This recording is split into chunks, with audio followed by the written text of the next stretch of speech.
Buenas noches, ¿me escuchan? Sí, doctor, buenas noches.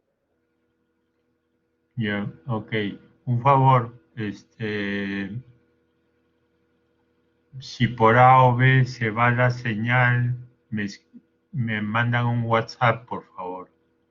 Porque a veces se pierde la señal, acá. Entonces, me mandan un WhatsApp y yo veo la manera de reconectarme. ¿Ya? Ok, vamos a empezar de una vez, ¿ya? Es tarde. Me imagino que todos están cansados. Hoy día lo que vamos a hacer es osteoporosis. Eh,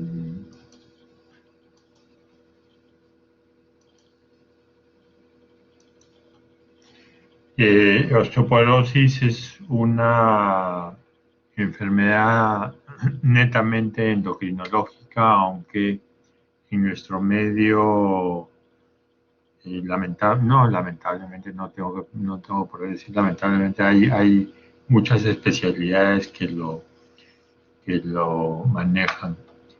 Y es netamente endocrinológica porque depende básicamente de hormonas, ¿no? Yo no tengo ningún conflicto de interés en este tema. Yo muchas veces, he hecho investigación patrocinada en diabetes, obesidad, dislipidemia, pero en osteoporosis, ¿no?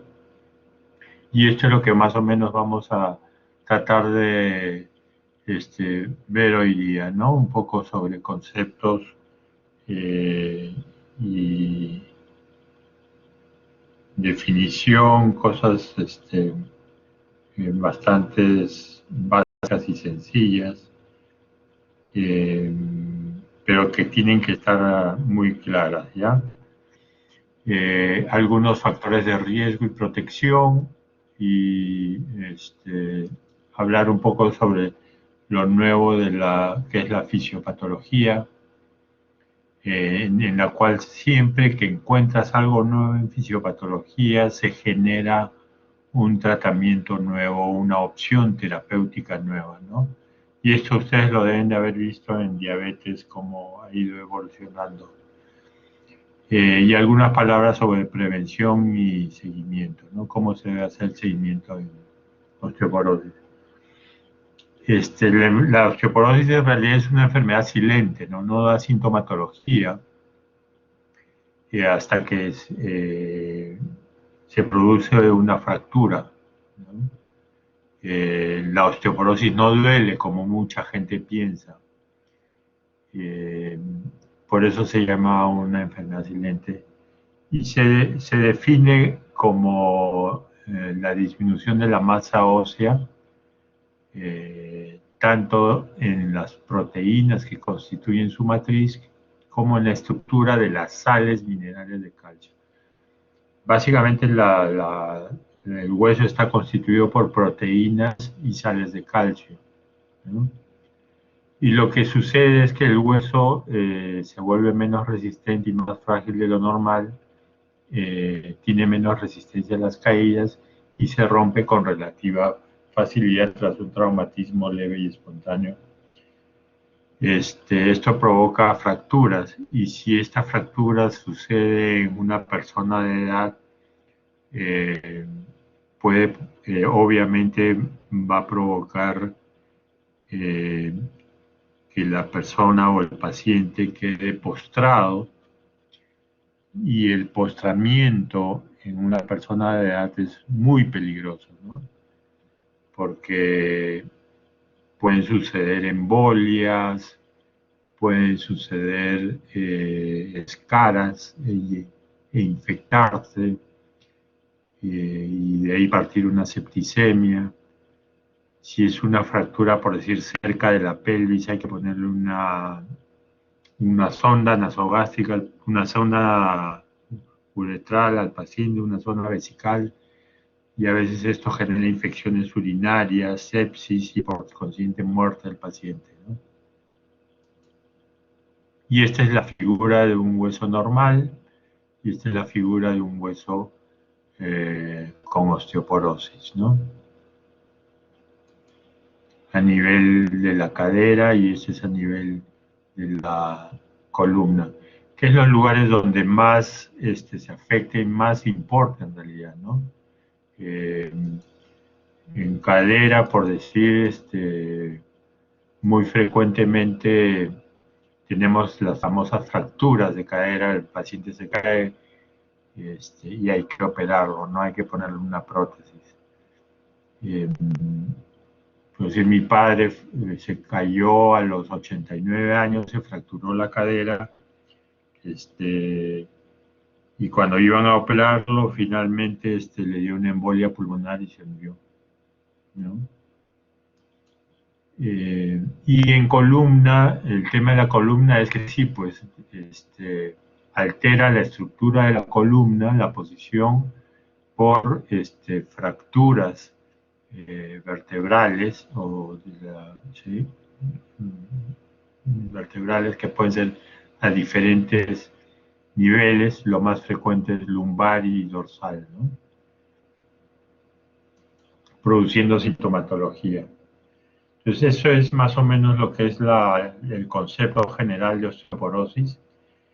Se define osteoporosis como una alteración de la densidad mineral ósea y eso está ya definido de acuerdo a la OMS como aquella situación en la cual la densidad mineral ósea es menor de 2.5 veces la desviación estándar por debajo de la masa ósea promedio en personas sanas de 20 años.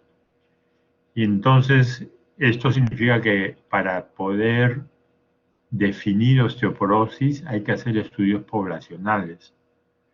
Y de acuerdo a lo que se ha visto, la densidad mineral ósea o la evolución de la desmineralización no es igual en las diferentes etnias y en las diferentes razas. Entonces eso implica hacer estudios poblacionales, ¿no? Para medir la densidad mineral ósea hay que utilizar un aparato que se llama un densitómetro, ¿no? Y como ya les había dicho, esta patología no da síntomas. ¿Cómo se clasifican las categorías? Normal es cuando la densidad mineral ósea está en una desviación estándar de acuerdo a la referencia. Y esto significa que el T-score es mayor o igual de menos una desviación estándar. Se define osteopenia, que es la siguiente estadio, cuando la densidad mineral ósea está entre menos 1 y menos 5, el T-score. Se define osteoporosis cuando la densidad mineral ósea, el T-score es mayor o igual que menos 2.5 desviaciones estándar. Y finalmente hay una desviación, una osteoporosis severa, que es igual que la osteoporosis, pero acompañada de una fractura. Una fractura que no ha sido ocasionada por un accidente, sino una fractura por osteoporosis, ¿no? A veces se ve en fracturas espontáneas, que se llaman. Y esto es cómo se ve, ¿no? Entonces, normalmente cuando estudiamos, no estudiamos todos los huesos, estudiamos 3 partes. La primera, que es el antebrazo, la columna y ambas caderas, ¿no? Y si quieren ustedes verlo en forma sencilla, por decir, en columna tenemos, igual que un semáforo, la parte verde, verde claro, amarillo, anaranjado y rojo. Y obviamente esto es normal, osteopenia y osteoporosis. Y se traza la curva normal del sujeto de acuerdo a la edad. Es por decir, en este sujeto que tiene aproximadamente 55 años, o mujer que tiene 55 años, se define su densidad mineral ósea en este punto. Para este punto ella está justo en el borde, en el límite de una desviación estándar. Entonces, menos una desviación estándar. Entonces cae con las justas dentro del rango de osteoporosis, de hueso normal y osteoporosis. Si estuviera acá, sería osteopenia, y acá osteoporosis. Y eso se ve con los números también, con el T-score, que ya lo hemos visto anteriormente. ¿Qué tan frecuente es la osteoporosis? Se dice que en el año 2000 había 9 millones de personas con osteoporosis en todo el mundo. Y en diferentes estudios que se han hecho, es variable la frecuencia, ¿no? Por decir, en esta primera estudio que les presento en Italia, la osteoporosis era aproximadamente el 20% de las mujeres tenían osteoporosis, y 10% de los hombres. La osteoporosis es más frecuente en hombres que en mujeres, lo cual ocasionaba 400.000 fracturas anuales por fragilidad ósea, ¿no? Y si uno saca la cuenta cuánto gasta en curar una fractura, si no es solo el hueso, si no es solo yeso, si no hay que poner placas, cirugía, morbimortalidad, etcétera, entonces el costo se eleva enormemente. En Europa, las fracturas osteoporóticas son la cuarta causa principal de morbilidad asociada con enfermedades crónicas, por decir, ¿no? Contribuyendo anualmente a más de 2.6 millones de años vida ajustadas por discapacidad. Entonces, la fractura de una cadera provoca una discapacidad en un sujeto adulto, ¿no? Y esto provoca, obviamente, una pérdida de años vida, ¿no? ¿Qué es más importante que una enfermedad cardíaca hipertensiva o reumática?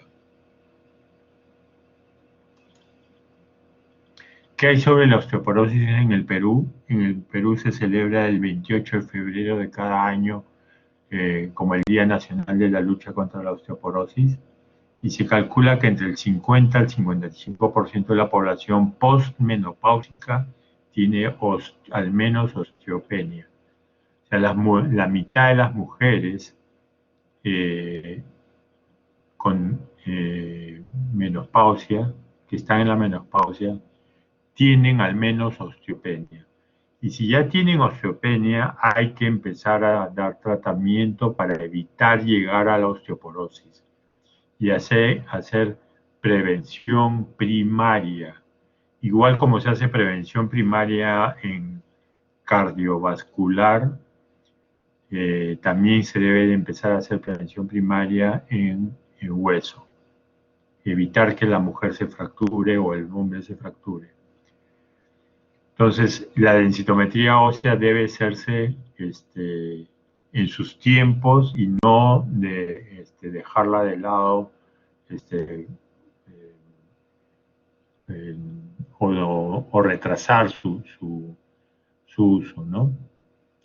7% de las mujeres entre 40 y 60 años y casi 30% de las mujeres mayores de 60 años tienen osteoporosis, ¿no? Entonces, casi por encima de los 60 años, de cada 3 mujeres, una tiene osteoporosis. Y un estudio realizado por la Sociedad Peruana de Reumatología en el 2001 determinó que las tasas de prevalencia de osteoporosis en adultos era de 20% y 14% para hombres y mujeres, respectivamente, con una tasa de prevalencia que alcanza el 41% en mujeres de 50 años. Los datos están más o menos ahí, ¿no? Entre 40 y 50% de la población mayor tiene osteoporosis. ¿Cómo se calcula? Bueno, la osteoporosis, ya hemos visto que se ve con la densitometría, pero hay una manera, si tú sospechas, si uno sospecha de que el paciente podría en el futuro tener fragilidad ósea o llegar a una osteoporosis, hay una manera de calcular, hay una herramienta, ¿no? Que es esta de acá. Si ustedes entran a esta página web, les va a salir esta hoja, que es el FRAX, que es una herramienta de cálculo. Y le da para escoger primero que nada el país. Lamentablemente no hay Perú, así que yo escogí para como ejemplo Ecuador, por lo cual somos muy parecidos, y se van llenando los datos, ¿no? El nombre, la edad, la fecha de nacimiento, el sexo, el peso, la edad y algunos datos importantes como si ha tenido una fractura previa, si tiene el papá o alguno de los papás una fractura de cadera, si es fumador o no, si es consumidor de glucocorticoides por alguna causa, si tiene artritis reumatoide, si tiene osteoporosis secundaria, y después vamos a ver cuáles son las osteoporosis secundarias, si consume más de 3 unidades de alcohol al día.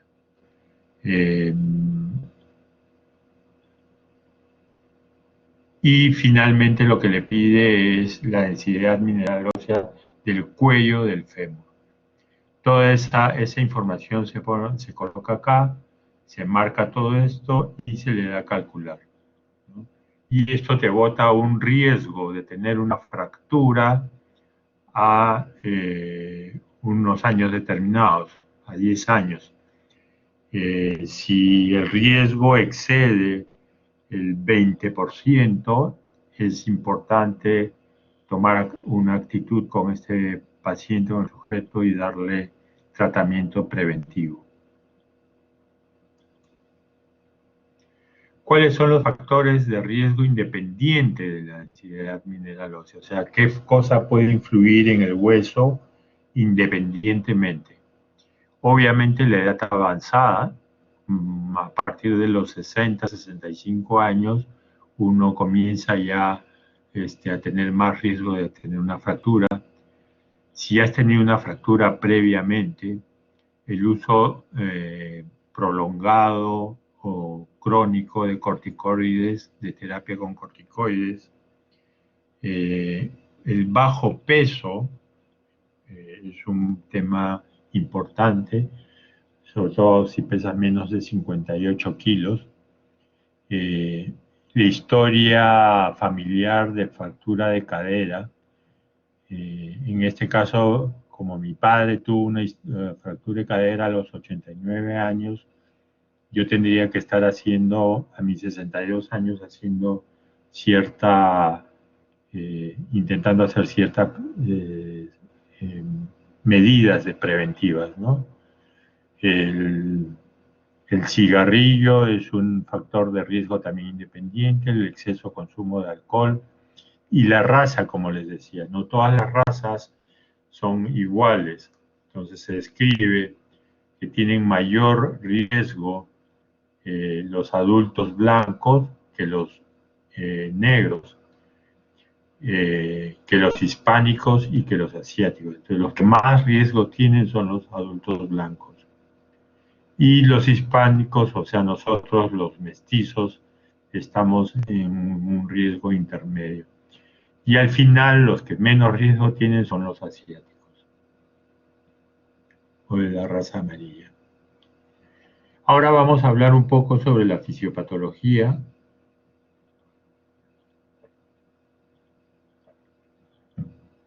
En la fisiopatología, como es una enfermedad, una patología o un tema relativamente nuevo, a lo largo de los años se han ido descubriendo algunas cosas, ¿no? Ya se sabe que los huesos sufren un remodelado continuo mediante procesos de formación y reabsorción que están caracterizados por dos células, básicamente, que viven en el hueso. El osteoclasto, que es encargado del tema de la reabsorción ósea, y el osteoblasto, que es el encargado de la formación ósea, ¿no? Recordemos que dentro de este contexto hay dos hormonas que influyen directamente tanto en la absorción, en eh, en la absorción a nivel gastrointestinal y en la filtración y reabsorción de calcio a nivel renal y en el estímulo o el no estímulo a estas células, ¿no? Entonces, a partir de los 35 años se inicia la pérdida de masa ósea. En algunos sujetos es más lenta que en otros. Y obviamente la masa ósea que uno alcanza a esta edad es importante. Por eso es que se estimula el consumo de derivados lácteos en los primeros años de la vida, porque al final esto se deposita en el hueso y eso es lo que me da mi masa ósea final. Si yo llego a los 35 años con una masa ósea elevada, una vez que empiece la desmineralización, voy a llegar más tarde a la osteopenia y osteoporosis. Entonces, voy a tener menos riesgo de fracturarme, por decir, a los 60 años. Ahora, hay múltiples enfermedades o hábitos de vida sedentarios que pueden incrementar la pérdida de hueso, ocasionando osteoporosis a una edad más precoz, ¿no? Sí, entonces, acá ya tenemos algunas cosas. La vida sedentaria. ¿Y cómo así la vida sedentaria o la actividad física mejora la masa ósea? Porque cuando uno hace actividad física, ustedes lo que se movilizan son las musculaturas. Y el músculo siempre está adherido mediante un ligamento o un tendón a una estructura ósea. Cuando uno ejercita el músculo, ese tendón tracciona el hueso y la tracción sobre el hueso genera un estímulo que el hueso lo identifica como un estrés, un riesgo y hace que estimula a los osteoblastos a que formen más hueso. Entonces, la actividad física es importante.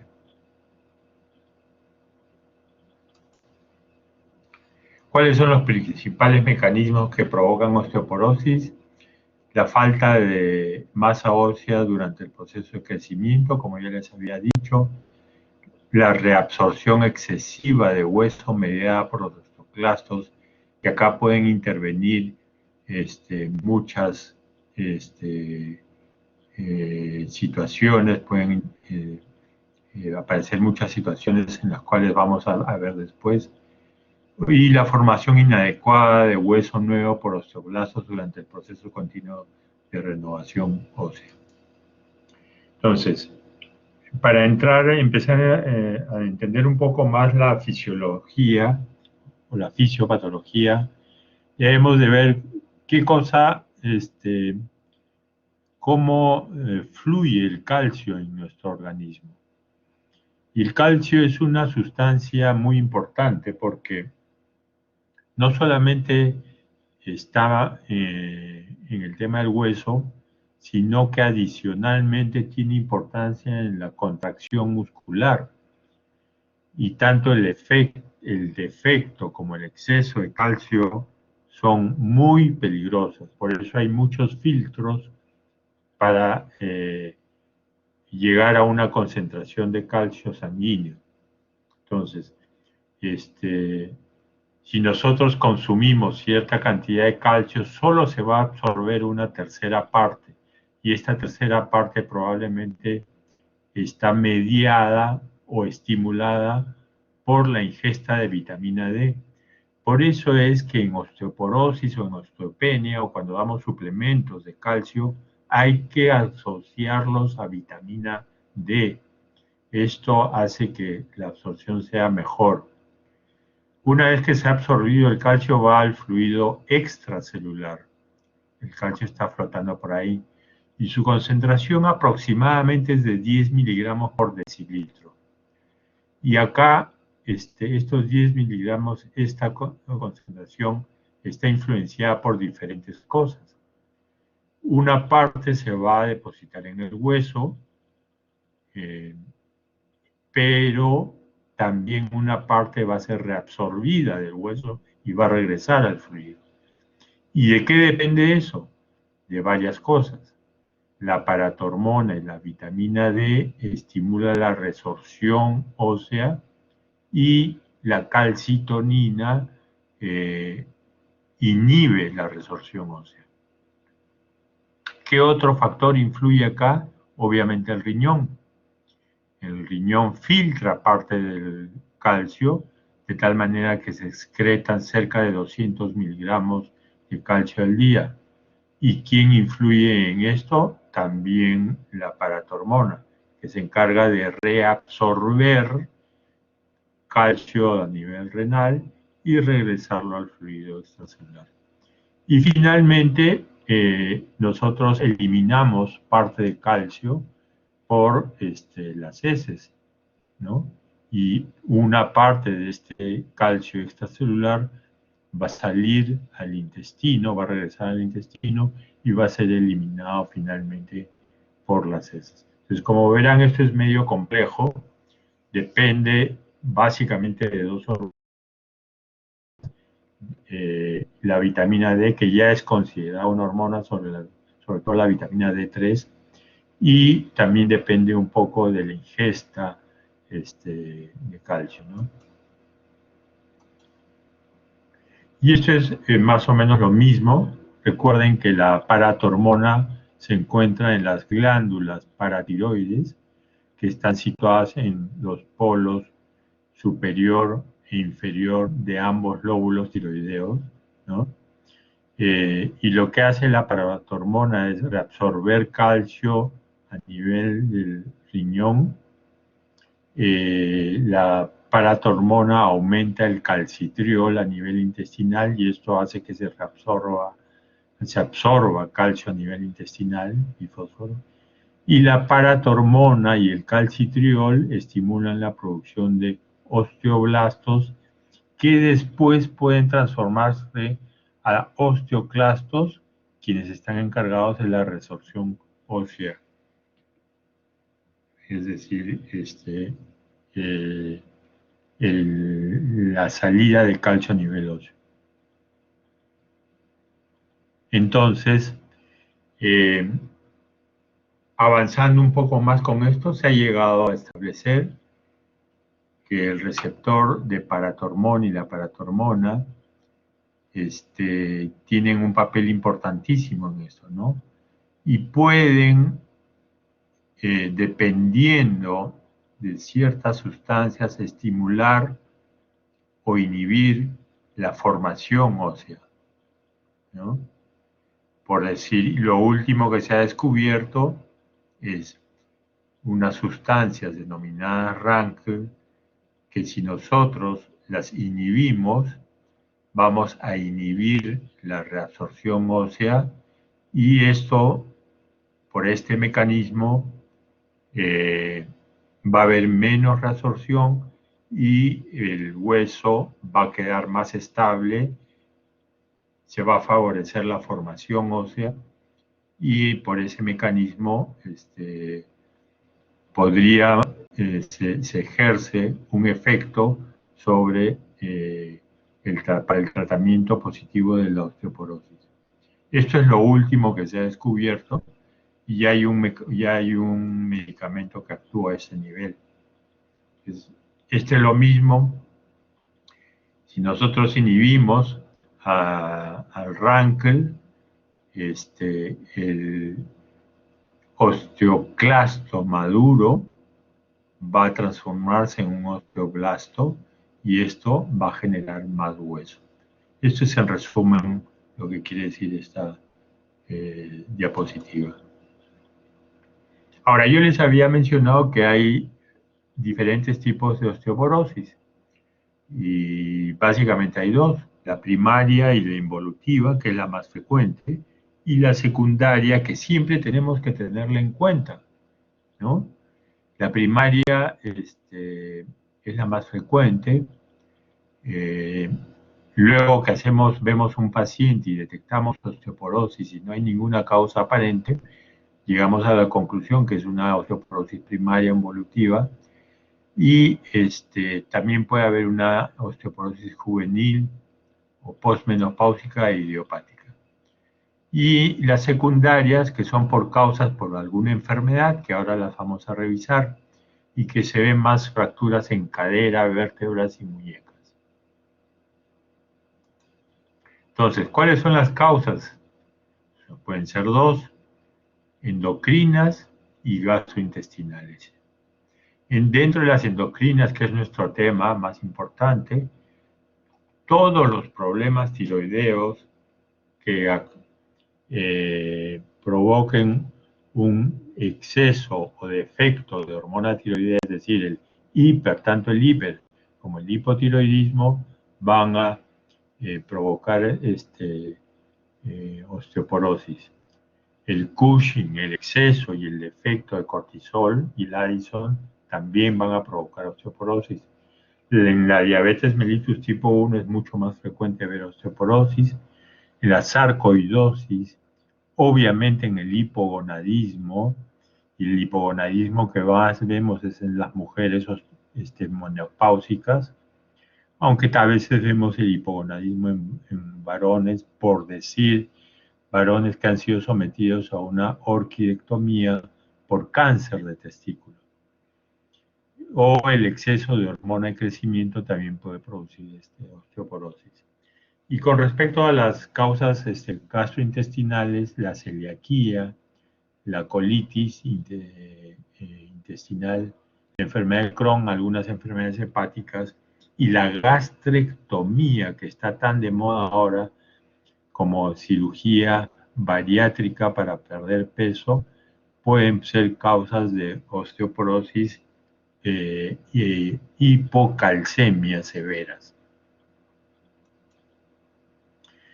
Entonces, una vez que ya tenemos visto todas estas partes, como el concepto, la definición, la fisiopatología, vamos a entrar al tratamiento.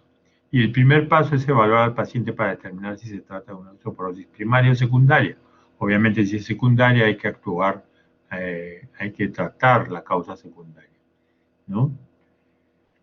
Se tratan de manera adecuada la enfermedad causante y la baja densidad ósea para la edad persiste. El tratamiento dependerá de la dinámica de los huesos.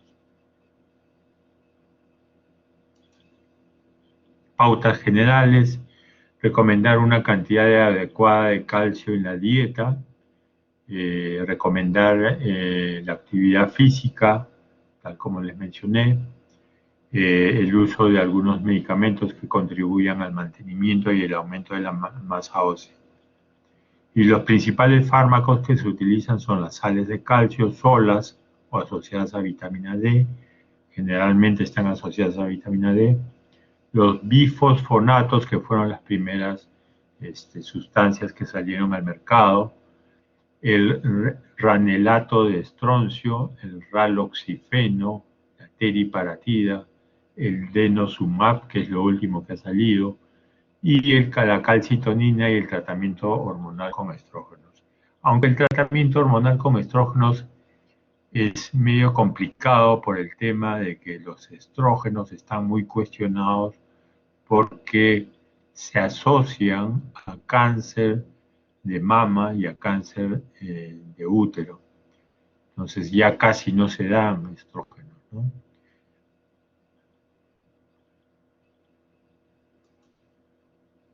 Calcio. ¿Qué hay con respecto al calcio? El calcio es necesario para hacer posible el crecimiento óseo y la reparación ósea. Entonces hay que dar una cantidad suficiente de calcio. El calcio aparte fortalece al hueso y es un aspecto del tratamiento de la osteoporosis. La ingesta de calcio diaria no debe ser menor de 1.200 miligramos por día y los suplementos cálcicos se pueden usar para incrementar la ingesta dietaria y su absorción se optimiza tomando en varias y pequeñas cantidades. 500 miligramos por lo menos y siempre asociado a vitamina D. El rol de calcio es prevenir y tratar la osteoporosis, pero también se puede dar en osteopenia. La ingesta de proteínas, sal, vitamina D, ejercicio y exposición al sol también influyen en la mineralización ósea, haciendo la ingesta de calcio un factor entre muchos en el desarrollo de la osteoporosis. ¿Qué hay con respecto a la vitamina D? Una gran ingesta de vitamina D reduce el número de fracturas. Y las dietas veganas, ojo, las dietas veganas se ha demostrado que pueden provocar importantes carencias nutricionales entre las cuales se incluye el calcio y la vitamina D. Los veganos suelen presentar una baja masa ósea y esto se descubrió en un estudio, en el estudio prospectivo europeo sobre cáncer y nutrición que se denominó el EPIC, que fue publicado en el 2007, si quieren revisarlo. Este estudio no era, digamos, la meta primaria o el objetivo primario ver el tema de la masa ósea. Su principal objetivo era ver si había algún alimento que estaba más relacionado al cáncer. Lo cual al final no se pudo demostrar porque al final hay muchos sesgos, ¿no? Pero ¿qué se concluyó? Que los veganos tienen un riesgo de fracturas óseas un 30% mayor de quienes consumen carne, pescado, y que los vegetarianos probablemente debido a su considerable menor consumo promedio de calcio. 30% mayor riesgo de hacer una fractura. La actividad física, lo que les comentaba, es mantenerse en el peso ideal, realizar periódicamente ejercicio físico, aeróbico o ejercicios de resistencia, y esto puede incrementar o mantener la densidad ósea en mujeres posmenopáusicas. Los más efectivos en mejorar la densidad ósea y otras mediciones de calidad ósea son las caminatas, el entrenamiento en el gimnasio, stepping, saltos, ejercicios de resistencia y ejercicios de fuerza, resultan en un significativo incremento de la densidad ósea de la segunda a la cuarta vértebra lumbar en mujeres osteopénicas posmenopáusicas. Otro beneficio del ejercicio incluye mejoras en el equilibrio y reducción en las caídas, obviamente. ¿Qué hay con respecto a los bisfosfonatos? Los bisfosfonatos fueron los primeros medicamentos que salieron al mercado para el tratamiento activo de las osteoporosis. Son la primera línea de tratamiento y son las más utilizadas y los que disponemos de mayor experiencia y uso. Estos, si la memoria no me equivoca, ya tienen como más de 15, cerca de 20 años en el mercado, y hay diferentes bifosfonatos, ¿no? El más antiguo es el ácido alendrónico. Cuando salió el primer ácido alendrónico era de 10 miligramos y se tomaba una al día. Posteriormente salió el ácido alendrónico de 70 miligramos y se tomaba una vez por semana. el ácido risedrónico, que es 35 miligramos una vez para la semana, el ivandronato, que es 150 miligramos una vez al mes, y el ácido zoledrónico de 5 miligramos una vez al año por vía endovenosa. Entonces, como ustedes ven, los bisfosfonatos han ido evolucionando en su presentación y el beneficio está demostrado, ¿no? Igual, conforme vamos avanzando en la calidad de la sustancia, el costo va increciendo también, ¿no? Los bisfosfonatos orales presentan una absorción relativamente baja y no debe ingerirse alimentos o líquidos en los 30 minutos siguientes a su administración, porque si uno lo mezcla con el alimento, el bisfosfonato no se absorbe adecuadamente y no ejerce su efecto. El otro cosa importante con los bisfosfonatos es que está descrito esofagitis y en raras ocasiones osteonecrosis del maxilar. Pero la esofagitis sí es un tema importante, entonces una vez que se consume el bifosfonato hay que mantenerse erguido durante por lo menos 30 minutos. Y el ácido zoledrónico, que se administra una vez al año por vía intravenosa, no presenta los problemas de intolerancia oral que hemos visto acá, pero causa con frecuencia como efecto secundario un cuadro de post-administración de dolores articulares y fiebre que no reviste gravedad y que se autolimita rápidamente. Ya para terminar, en los últimos sustancias, la teriparatida, que es un análogo de la hormona paratiroidea, está constituida por una secuencia de 34 aminoácidos, corresponden al fragmento activo de la hormona natural, es por lo tanto un medicamento formador de hueso nuevo y está indicado en el tratamiento de la osteoporosis. Se utiliza principalmente en pacientes con osteoporosis establecida y antecedentes de fractura, con una masa ósea particularmente baja o con varios factores de riesgo de fractura. Y se administra una inyección al día, 20 microgramos por vía subcutánea.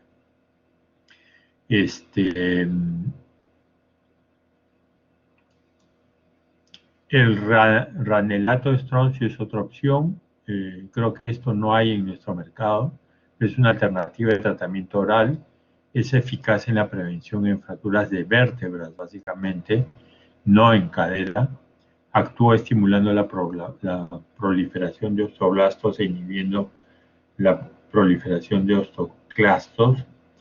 Su administración es por vía oral a una dosis de 2 gramos al día y no tiene efectos secundarios como los bisfosfonatos, pues no provoca síntomas gástricos ni esofágicos. El reemplazo hormonal, como habíamos dicho, los estrógenos están un poco venidos a menos por el tema del cáncer. Su efecto es adecuado para detener la pérdida del contenido mineral óseo en el hueso de la mujer postmenopáusica.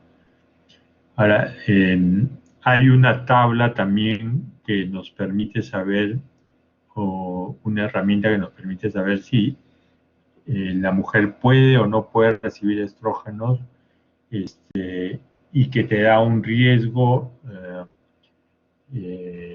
o una probabilidad de que si le das pueda o no pueda tener este cáncer. Entonces, esto es una ayuda para algunas mujeres. Su administración como tratamiento de la osteoporosis no está recomendada en la actualidad debido a la posibilidad de efectos secundarios graves y existir las alternativas más seguras. La terapia estrogénica o terapia hormonal de la menopausia no se debe emplear para el tratamiento de la osteoporosis. Testosterona, recuerden que la testosterona aumenta la densidad mineral ósea y produce otros efectos adicionales, hay que tener mucho cuidado. Eso podría estar indicado en sujetos con hipogonadismo, Es más, está muy de moda ahora el uso de testosterona en mujeres menopáusicas en chips a dosis muy bajitas, que se ha visto que no producen ninguna mejoría a nivel de los huesos, pero sí en la calidad de vida. Entonces esto mejora la cantidad y calidad ósea, sin embargo no existen estudios sobre sus efectos reducción de fracturas en hombres con un nivel hormonal. Recuerden que la testosterona adicionalmente sube la presión arterial, suben los lípidos y sube la glucosa.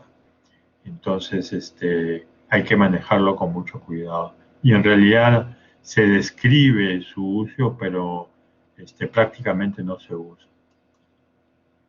Y finalmente el denosumab, que es, digamos, la estrella actual en osteoporosis, es un mecanismo, tiene su mecanismo a nivel de los Rankel, como les había explicado. Pertenece al grupo de los anticuerpos monoclonales. Fue aprobado su uso en el 2010, o sea, ya tiene 10 años en el mercado americano. En el Perú se lanzó hace como 6 años aproximadamente. Hay una sola molécula, que es el Prolia. Es un excelente tratamiento para la osteoporosis en mujeres postmenopáusicas con alto riesgo de fracturas. Su mecanismo de acción, como les había dicho, se basa en la unión a un receptor celular llamado Rankel, impidiendo su activación, lo que ocasiona una inhibición de la formación de osteoclastos y en su funcionalidad. Los osteoclastos son células que están implicadas en la pérdida de masa ósea y por lo tanto favorecen la aparición de fracturas. Eso sería todo lo que quería explicarles con esta clase. Recuerden que siempre el ejercicio es importante y el suplemento de calcio, sobre todo para las mujeres. No sé si hay tiempo para preguntas.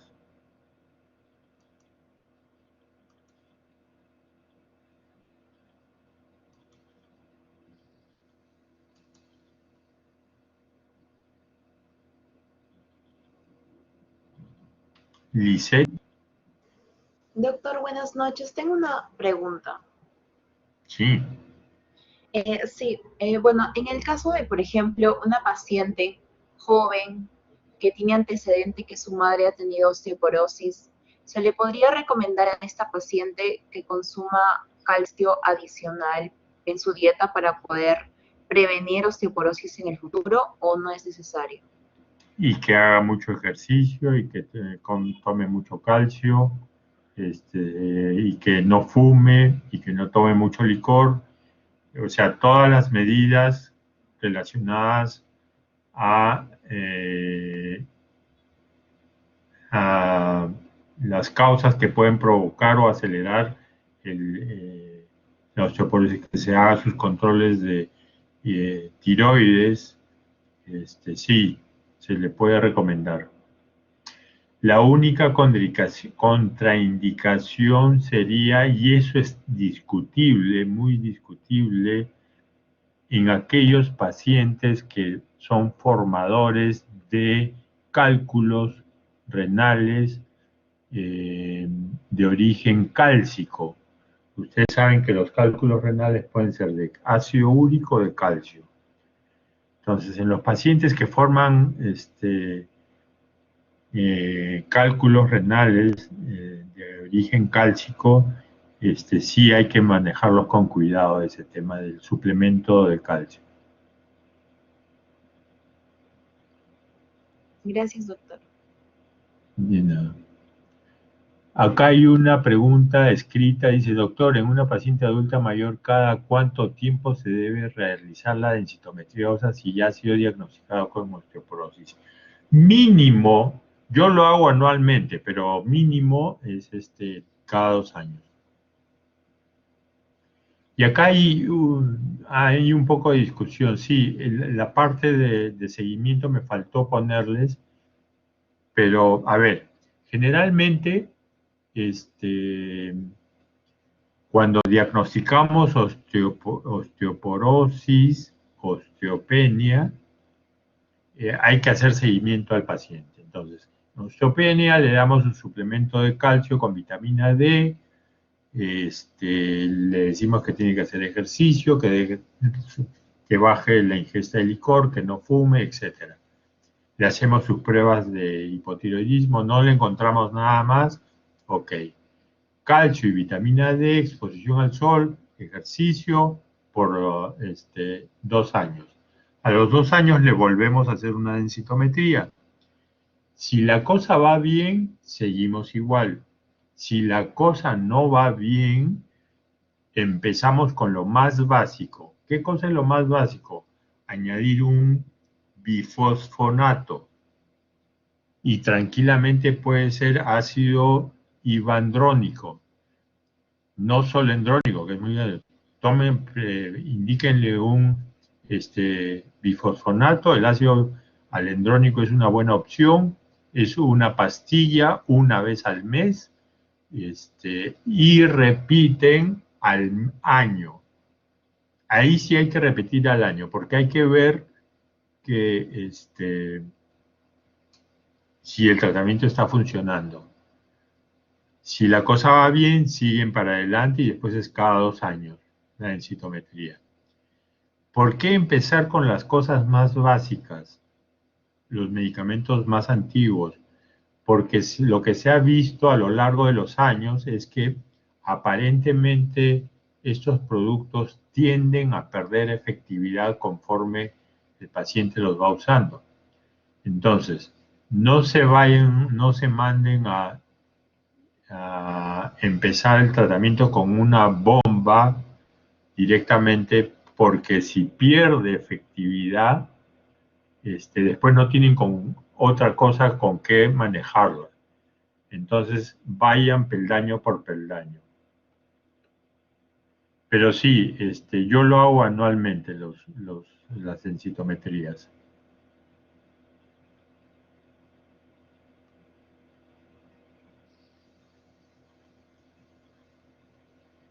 ¿Algo más? ¿Alguna consulta más? ¿Alguna pregunta?